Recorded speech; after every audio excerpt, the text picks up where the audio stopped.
কাপড়ের দোকান দিলে বহুত লাভ, তো কাপড়ের দোকান করা শুরু করে দিয়েছে। কেউ আবার শুনেছে, ও ভাই শোনো, এই যে 2024 সালে আলুর দাম 70 টাকা কেজি পাওয়া গেছে। ঠিক না ঠিক জোরে বলে? তো কয় কি সবাই আলু লাগা। ঠিক না ঠিক জোরে গান? বন্ধুরা আমার, যে কথাটা আমি আপনাদেরকে বোঝানোর চেষ্টা করতেছি, ভালো করে শুনবেন, বুঝবেন।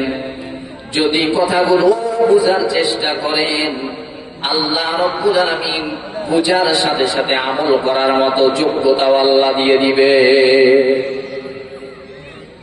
ব্যবসায়িক যেমন ব্যবসা করার আগে কোন ব্যবসাটা করলে বেশি লাভ হবে, আমি লাভবান হতে পারবো, এই ব্যবসার দিকে সে ছোটা শুরু করে, মেহনত শুরু করে, জিনিস কিনে বিক্রি করা শুরু করে দেয়। দেখেন মাহফিলে আমি আপনি বসলে কি লাভ, যদি বসে তো গেছি, আল্লাহ রাব্বুল আলামিন আমাকে আপনাকে তো কবুল করে নিয়েছেন, নেওয়ার পর বসার পর আল্লাহ কতটুকু খুশি হয়েছেন, আমাদের কি লাভ হয়েছে। এই ব্যবসার কথা যদি বলি, আপনারা খুশি হবেন না নারাজ হবে? কি হবেন বলেন? খুশি হবেন। আপনাদের মধ্যে স্পিরিট আরো বাড়বে।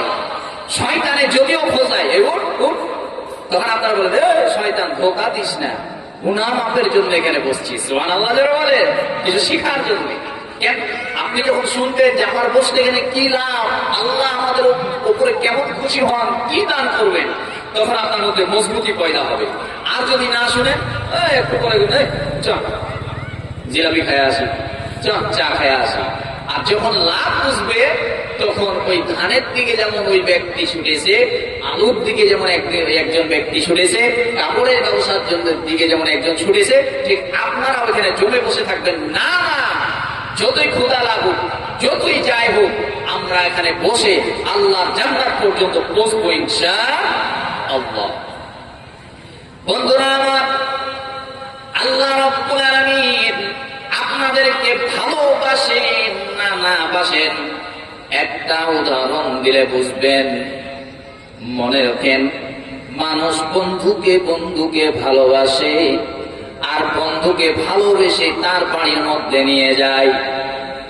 নিয়ে যাওয়ার পর ঘরের মধ্যে সব চাইতে দামি ঘরটার মধ্যে নিয়ে যায়, দামি গালিজাটা তাকে দেয়, দামি সোফাটা দেয় ভালোবেসে। বাড়ির মধ্যে সবচাইতে যে মাছটা বড়, খাবারটা বেশি ভালো বন্ধুর সামনে পেশ করে। ঠিক না জোরে বলেন? বন্ধুরা আমার, কিন্তু একজনের সাথে একজনের শত্রুতা আছে, ওই শত্রুকে বাড়ির রাস্তা পর্যন্ত মানুষ কিন্তু চিনায় না। ঠিক না ঠিক জোরে বলতে হবে? বন্ধুরা আমার, ঠিক আমাদের সাথে এরকম ঘটনা ঘটেছে। আল্লাহ রাব্বুল আলামিন আমাদেরকে জানাকে বসার তৌফিক দান করেছেন। এইটা দেখা যায় দুনিয়ার মধ্যে একটা প্যান্ডেল, কিন্তু না না, এইটা একটা জান্নাতের বাগান। সুবহানাল্লাহ, জান্নাতের বাগান।